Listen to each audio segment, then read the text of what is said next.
Parliament reporter Hindi dictation गति 160 शब्द प्रति मिनट। डिक्टेशन स्टार्ट होगी 5 सेकंड बाद।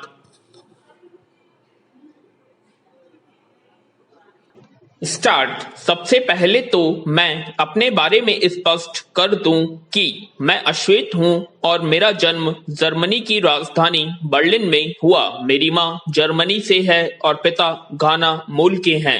मैं जर्मनी की राष्ट्रीय सॉकर फुटबॉल टीम में सेंट्रल डिफेंडर के तौर पर खेलता हूं। मैंने 3 फुटबॉल विश्व कप प्रतियोगिताओं वर्ष 2010, 2014 और 2018 में भाग लिया। इसमें हम ब्राजील में वर्ष 2014 दौरान हुए विश्व कप के विजेता भी रहे। मैंने ये सारी बातें इसलिए स्पष्ट की क्योंकि मेरा मानना है कि फुटबॉल में यूं तो कुछ खिलाड़ी बेहद महत्वपूर्ण होते हैं और विपक्षी टीम पर वे अकेले ही भारी पड़ जाते हैं, लेकिन विश्व कप और अन्य प्रमुख प्रतियोगिताओं में खेलने के अनुभव के आधार पर मैं दावे के साथ कह सकता हूं कि कोई भी खिलाड़ी अकेले दम पर देश या अपनी टीम को ट्रॉफी नहीं दिला सकता। इसके लिए खेल कौशल के साथ साथ टीम के सभी सदस्यों के बीच उत्कृष्ट तालमेल की जरूरत होती है। जब हमने वर्ष 2014 का फुटबॉल विश्व कप जीता तो टीम का सदस्य होने के तौर पर मेरी भी भूमिका महत्वपूर्ण रही। इस बात को कोई और समझे या न समझे, लेकिन मेरी टीम के अन्य सभी साथी अच्छी तरह से समझते हैं। उन्हें इस बात से कोई फर्क नहीं पड़ता कि मैं अश्वेत हूं या श्वेत। हम बेहतर तालमेल बनाकर तभी साथ में खेल पाते हैं जबकि हम एक दूसरे को सबसे पहले इंसान और फिर आपसी तालमेल बनाकर कौशल के साथ खेलने वाले खिलाड़ी के तौर पर देख पाते हैं। आपको बता दूं कि मैं भी अन्य लोगों की तरह अक्सर अमेरिका जाता हूं। मैं वहां इसलिए जाना चाहता हूं क्योंकि मुझे वह देश और वहां की संस्कृति काफी पसंद आती रही है, लेकिन इन दिनों मैंने सोशल मीडिया पर कुछ ऐसी चीजें देखी जो बहुत ही चौंकाने वाली है। इन दिनों वहां के हालात से काफी व्यथित हूं। वहां की ये तस्वीरें बहुत ही बर्बर हैं और दुर्भाग्य से इन घटनाओं के प्रति नाराजगी रखने वाले प्रदर्शनकारी भी मुश्किलों का सामना कर रहे हैं।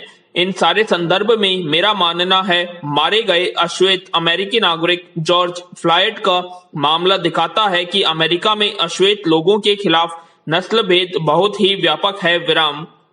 लेकिन ये सब कुछ नया नहीं है। यह ऐसा है जो हमेशा कहीं ना कहीं मौजूद रहता है। ऐसा देश जहां पर अपेक्षाकृत कम अश्वेत रहते हैं, यानी पूर्ण श्वेत या पूर्ण अश्वेत नहीं रहते, वहां भी नस्ल भेद किसी न किसी रूप में विद्यमान रहता ही है।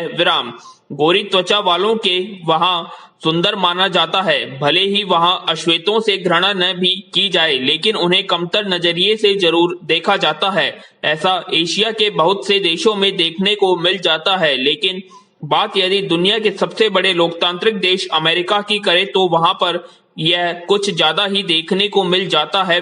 कुछ दिन पूर्व मैंने एक अच्छा कथन पढ़ा। नस्लभेद एक अंधेरे कमरे की तरह है और बीच बीच में कोई रोशनी कर दे तो सब कुछ साफ दिखने लगता है।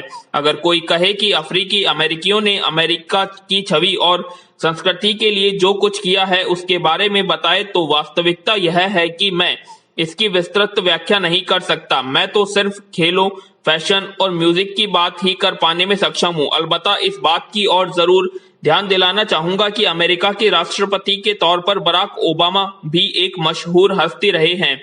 ऐसा नहीं है कि जर्मनी इस नस्ल भेद से अछूता रहा हो। निश्चित तौर पर नस्ल भेद तो यहाँ भी एक अहम मुद्दा रहा है। पिछले कुछ वर्षों में मेरा जर्मनी में विदेशियों और दूसरे धार्मिक समूहों पर हमलों की खबरें पढ़ी और सुनी है। जो हालात हैं उन्हें देखकर मुझे लगता है कि आज जिस दिशा में हम आगे बढ़ रहे हैं, पहले हम इससे कहीं बेहतर थे। हालांकि सच कहूं तो बर्लिन में बचपन में मैंने भी नस्ल भेद का सामना किया था, लेकिन इसके साथ ही मैं विभिन्न प्रतियोगिताओं में फुटबॉल मैदान पर अपने समय को भी याद करता हूं, तो ऐसा पता हूं कि यह वो स्थान रहा है जहां आप कहां से आते हैं और आपका धर्म क्या है, ये बातें कोई मायने नहीं रखती। कुछ प्रतियोगिताओं में हम ईरानी, अफ्रीकी, तुर्की और जर्मनी ही थे, लेकिन हमने इस बारे में न तो सोचा न ही कभी कोई बात की। हमें तो यही याद रहा है कि हम सब एक दूसरे के साथ थे और हम साथ साथ फुटबॉल को खेला और इसका भरपूर लुत्फ उठाया। जहां तक जर्मनी में नस्ल भेद संबंधी हालात का सवाल है तो मुझे लगता है कि कुछ कार्य क्षेत्रों में अफ्रीका मूल के लोगों को अपेक्षाकृत कम प्रतिनिधित्व मिला है, लेकिन इसके साथ ही मुझे यह भी लगता है कि खेलों से जुड़े लोगों की संख्या अधिक है जिन्हें लोग पहचानते हैं विराम। लेकिन यहाँ पर हर चीज को बुरा नहीं कहूंगा विराम। आधारभूत तरीकों से देखें तो मुझे लगता है कि जर्मनी एक खुले विचारों वाले लोगों का देश है विराम। व्यक्तिगत रूप से मेरे पास बहुत सारे अच्छे अनुभव भी हैं।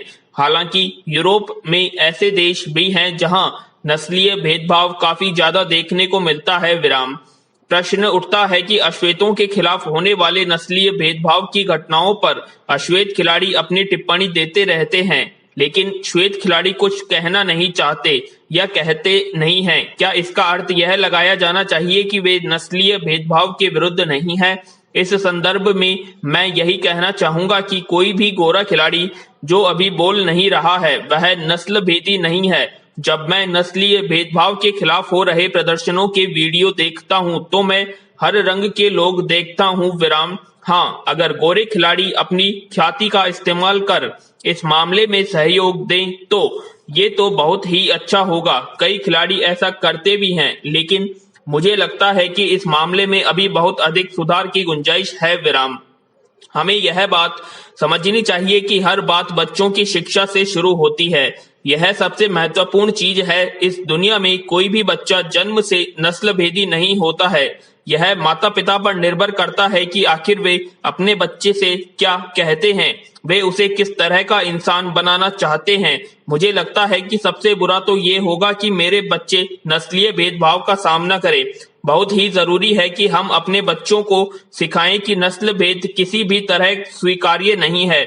उन्हें सिखाएं कि अगर किसी का शोषण किया जा रहा हो तो उन्हें उसकी रक्षा करनी चाहिए, उसके लिए बोलना चाहिए। यह चीजें स्कूल में शुरू होनी चाहिए विराम। यह पाठ्यक्रम का अभिन्न हिस्सा होना चाहिए विराम। मेरा मानना है कि केवल इसी तरह हम आगे बढ़ सकेंगे विराम। तो कैसी लगी आपको डिक्टेशन? कमेंट बॉक्स में कमेंट करें, और अगर आपको कोई भी प्रॉब्लम हो तो हमें कमेंट बॉक्स में कमेंट करके बताएं। और अगर आपने अभी तक हमारे चैनल को सब्सक्राइब नहीं किया तो सब्सक्राइब कर लें और वीडियो को लाइक और शेयर करना ना भूलें। धन्यवाद।